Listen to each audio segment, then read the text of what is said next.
नमस्कार दोस्तों, जागृति की ओर इस चैनल पर आप सबका स्वागत है। दोस्तों, हम अगर हमारे ग्रंथ पढ़ते हैं, शास्त्र पढ़ते हैं, तो इनमें मनुष्य का जीवन अधिक से अधिक सुखी, स्वस्थ और संपन्न कैसे बने, इसके लिए बहुत उपाय दिए गए हैं।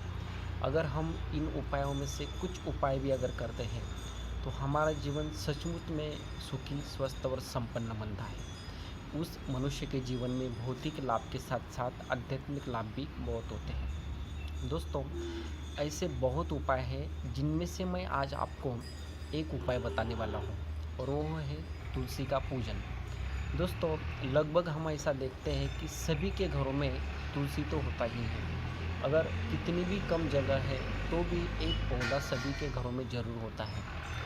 दोस्तों, एक बात ध्यान में रखने जैसी है कि तुलसी का जो पौधा है वो कोई साधारण पौधा नहीं है, वो एक दैवी पौधा है।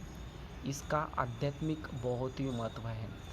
हम अगर हमारे ग्रंथ पढ़ते हैं, धर्मशास्त्र पढ़ते हैं, तो इनों में तुलसी की बहुत ही महिमा गाई है।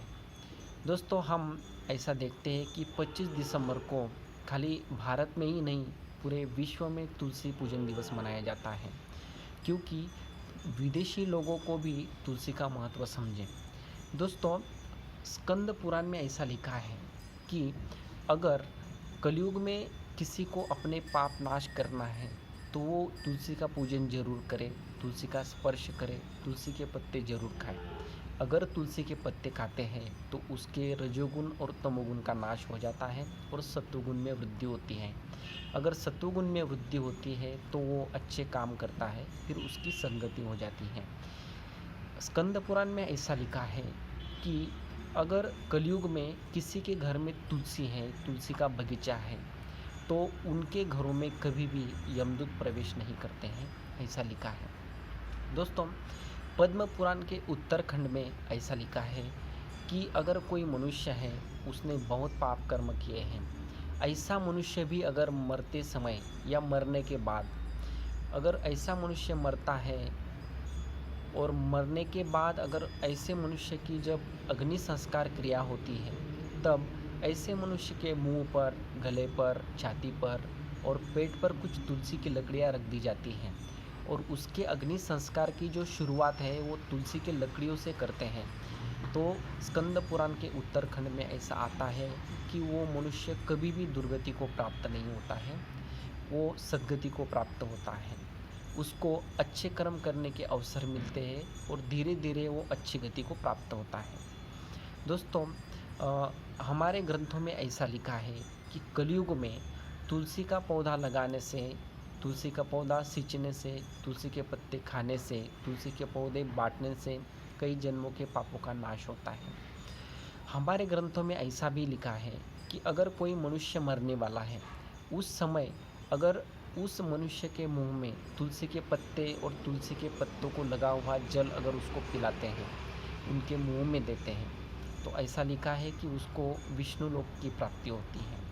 हमारे ग्रंथों में ऐसा लिखा है कि अगर किसी के जीवन में दरिद्रता है, उनको काम धंधे में बहुत ही घाटा आता है, बहुत ही समस्याएं हैं, आर्थिक समस्याएं हैं, तो हमारे ग्रंथों के अनुसार अगर सोमवती अमावस्या के दिन तुलसी की 108 परिक्रमा करते हैं और तुलसी को मन से, पूर्ण भाव से प्रार्थना करते हैं कि हमारी दरिद्रता मिटे, तो हमारे ग्रंथों के अनुसार कुछ ही दिनों में उसकी दरिद्रता धीरे धीरे मिटने लग जाती है। उसका जो भी कारोबार है, काम है, धंधा है, उसमें बरकत आने लग जाती है और धीरे धीरे उसका जीवन अधिक सुखी, स्वस्थ और संपन्न बनने लग जाता है।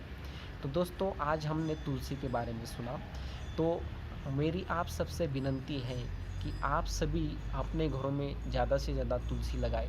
जिनके घरों में थोड़ी जगह ज़्यादा है, हो सके तो दूसरे पेड़ पौधे लगाने की अपेक्षाएं ज़्यादा से ज़्यादा तुलसी लगाएं।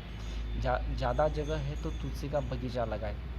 जिनको भी जब साधना करनी होती है, अगर उनके घरों में जगह ज़्यादा है, तो वो चारों तरफ तुलसी लगा के बीच में बैठकर अगर जप करते हैं तो उनको जप का कई गुना फल मिलता है, ऐसा भी लिखा है। तो दोस्तों, ज़्यादा से ज़्यादा तुलसी का इस्तेमाल करें, तुलसी को ज़्यादा से ज़्यादा खाएं और अपनी आध्यात्मिक उन्नति भी करे और शरीर को भी स्वस्थ रखे। हमारे ग्रंथों में ऐसा लिखा है कि अगर कोई विद्यार्थी है वो कितना भी कमज़ोर है, उसकी स्मरण शक्ति कमज़ोर है, ऐसा अगर बच्चा हर रोज़ तुलसी के 5 पत्ते खाता है और 5 पत्ते खाने के बाद अगर पानी पीता है, तो कितना भी कमज़ोर विद्यार्थी हो उसकी स्मरण शक्ति बढ़ने लग जाती है, उसकी एकाग्रता बढ़ती है और धीरे धीरे उसको एग्ज़ाम में अच्छे मार्क्स भी मिलते हैं। तो हम तुलसी के बारे में, उसकी औषधीय गुणधर्मों के बारे में भी अलग वीडियो बनाएंगे। तो आज का वीडियो अभी ख़त्म करते हैं। आप सबको आखिरी में यही विनती करता हूँ कि ज़्यादा से ज़्यादा तुलसी के पत्ते खाएं, ज़्यादा से ज़्यादा तुलसी के पौधे लगाएं, हर रोज़ तुलसी का पूजन करें, सुबह और शाम तुलसी को धूप और दीप दिखाएं। धन्यवाद।